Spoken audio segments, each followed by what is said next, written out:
Hello everyone, আসসালামু আলাইকুম। This is Sumaiya from Sumaiya's blog. কাছে দূরে যে যেখান থেকে আমার ভিডিওটি দেখছেন, আশা করি সবাই আল্লাহর অশেষ রহমতে ভালো আছেন।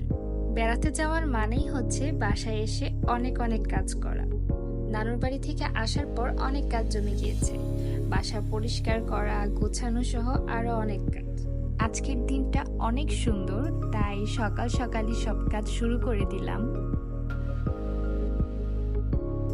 একে একে সবগুলো রুমের বেডশিট চেঞ্জ করে নিয়েছি।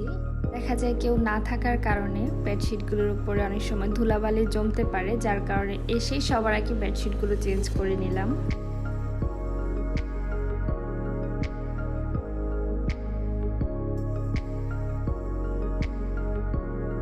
তো তারপর বেডশিটগুলো সহ আরও কিছু কাপড় ছিল, এগুলো ওয়াশ করতে নিয়ে আসলাম।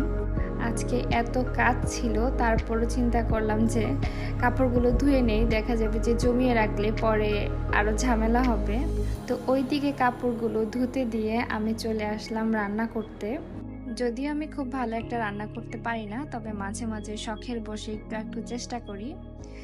তো এখানে আমি শুরুতেই গরম মশলা দিয়ে নিলাম, এলাচি, দারুচিনি, তেজপাতা, লবঙ্গ, সাদা গোলমরিচ।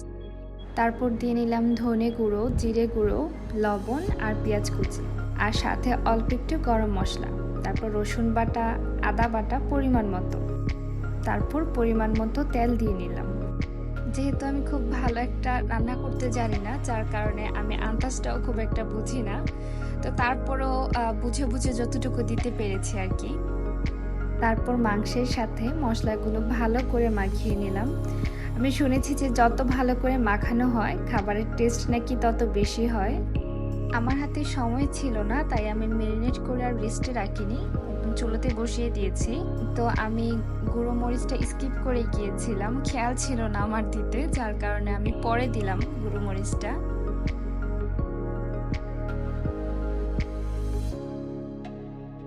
কিছুক্ষণ কষানোর পর মাংসটা অনেকটা পানি ছেড়েছে। একটু পর পর মাংসটা আমি ভালোভাবে নেড়ে দিচ্ছিলাম। মাংসটা হতে হতে এদিক দিয়ে আমি অন্য টুকটাক কিছু কাজ ছিল সেগুলো করে নিচ্ছিলাম। দেখা যায় এই ধরনের কাজগুলো খুবই হালকা পাতলা হয়, যার কারণে এগুলো করতে কোনো সমস্যা হয় না। তো আমাদের বাসার এই হালকা কাজগুলো বেশিরভাগ সময় আমিই করে থাকি।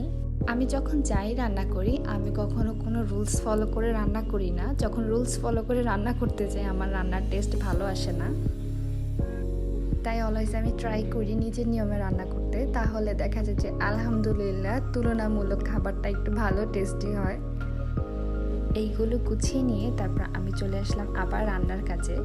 তো এর মধ্যে আমি একবার পানি দিয়ে নিয়েছিলাম মাংসটাতে, তো এটা এখন পাশের চুলাতে ট্রান্সফার করে আমি এইখানে রাইস রান্নাটা বসিয়ে দিলাম। গোটা গরম মশলা দিয়ে কিছুক্ষণ নাড়াচাড়া করে আমি এখানে তেল দিয়ে দিচ্ছি পরিমাণ মতো। প্রথম রান্নাটাতে আমি মাংস কষানোতে আমি সয়াবিন তেল ইউজ করেছিলাম, কিন্তু রাইস রান্নাতে আমি সরিষার তেল ইউজ করছি। আমি শুনেছি যে অথেন্টিক টেস্ট পাওয়ার জন্য নাকি বিরিয়ানিতে সরিষার তেল ইউজ করা হয়, তো এই জন্য আমি সরিষার তেল দিয়ে দিলাম। তারপর দিয়ে দিয়েছি পেঁয়াজ কুচি। পেঁয়াজটা যখন ভাজতে ভাজতে ট্রান্সপারেন্ট হয়ে এসেছে, তখন আমি তার মধ্যে চাউলটা দিয়ে দিলাম।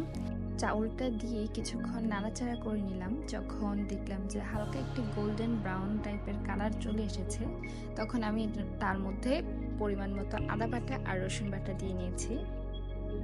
তারপর আরও কিছুক্ষণ চাউলটা নাড়াচাড়া করে নিলাম, যতক্ষণ না পর্যন্ত ভালো করে একটু ভাজা ভাজা হয়েছে চাউলটা। তারপর এখানে দিয়ে দিলাম কষিয়ে রাখা মাংসটা। এইখানে আম্মু আমাকে হেল্প করছিল, কারণ আমি একটু ভয় পাচ্ছিলাম মাংসটা এটাতে ট্রান্সফার করতে।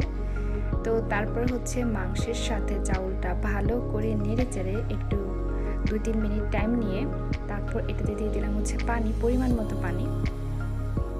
তারপর দিয়ে দিলাম এখানে পুরো 1 প্যাকেট বিরিয়ানি মশলা।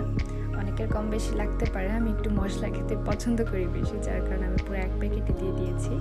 তারপর দিয়ে দিয়েছি লিকুইড মিল্ক। তো মনে হয়েছে যে আরেকটু মিল্ক দিলে আরেকটু ভালো লাগবে, তাই আমি এখানে প্রায় হাফ কাপের মতো পাউডার মিল্ক অ্যাড করেছি। তারপরে ভালো করে নেড়ে চেড়ে একটু লো ফ্লেমে রেখে এটাতে কিছু কাঁচামরিচ দিয়ে দিলাম। তারপর এটাকে ঢেকে রেখেছি কিছুক্ষণের জন্য, যতক্ষণ না পর্যন্ত চাউলটা ফুটে এসেছে। তারপর দিয়ে দিয়েছি আলু বোখারা, কিশমিশ। আলু বোখারা আর কিশমিশগুলো আমি একটু সাজিয়ে দিচ্ছিলাম। তো এইগুলো দিয়ে আমি আবারও ঢেকে রেখে দিয়েছি প্রায় 5-6 মিনিটের মতো। তারপর আমি ঢাকনা খুলে এগুলাকে বিরিয়ানিটাকে আবারও নেড়ে চেড়ে নিচ্ছিলাম। তো হালকা একটু লেগে গিয়েছিল নিচে, বাট এটা কোনো ম্যাটার না। তারপর আমি একটু ভালো ফ্রেগরেন্সের জন্য, অ্যারোমার জন্য দিয়ে দিচ্ছি গোলাপ জল আর কেওড়া জল। অনেকে এই স্মেলটা পছন্দ করে না, বাট আমার খুব ভালো লাগে, যার কারণে আমি দিয়ে নিলাম। তারপর হচ্ছে আরেকটু মিক্স করে দিচ্ছিলাম। তো মিক্স করে আমি এটাকে গুছিয়ে রেখে দিয়েছিলাম আরও 10 মিনিটের মতো দমে। বাস এই তো হয়ে গেল আমার ফাঁকিবাজি বিরিয়ানি রেসিপি। আর এটা হচ্ছে ফাইনাল লুক। মাশাআল্লাহ অনেক সুন্দর অ্যারোমা বের হচ্ছিল। তো তারপর হচ্ছে আমি একটা সার্ভিং ডিশে বিরিয়ানি নিয়ে নিচ্ছিলাম সবাই একসাথে লাঞ্চ করার জন্য।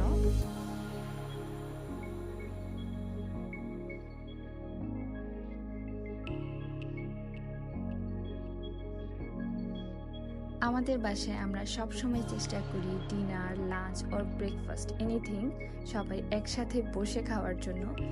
আমরা এই ব্যাপারটা খুব এনজয় করি। অনেকে দেখা যায় যে একা একা খেতে পছন্দ করে, বাট আমাদের ফ্যামিলিতে আমরা সবাই যে কোনো খাবার একসাথে বসে মিলেমিশে খেতে খুব বেশি পছন্দ করি। তো আমি এখানে সবার প্লেটে প্লেটে বিরিয়ানি সার্ভ করে দিচ্ছিলাম।